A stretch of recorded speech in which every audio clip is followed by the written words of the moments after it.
بسم اللہ الرحمن الرحیم۔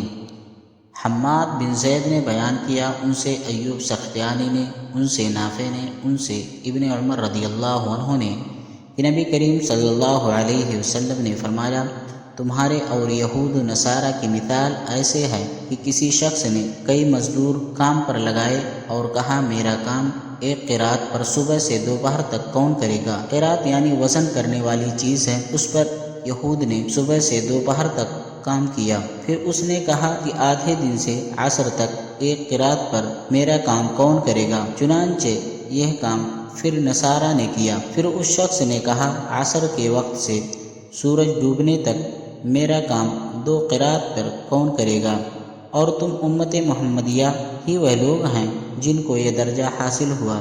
اس پر یہود و نصارہ نے برا مانا کہنے لگے کہ کام تو ہم زیادہ کریں اور مزدوری ہمیں کم ملے۔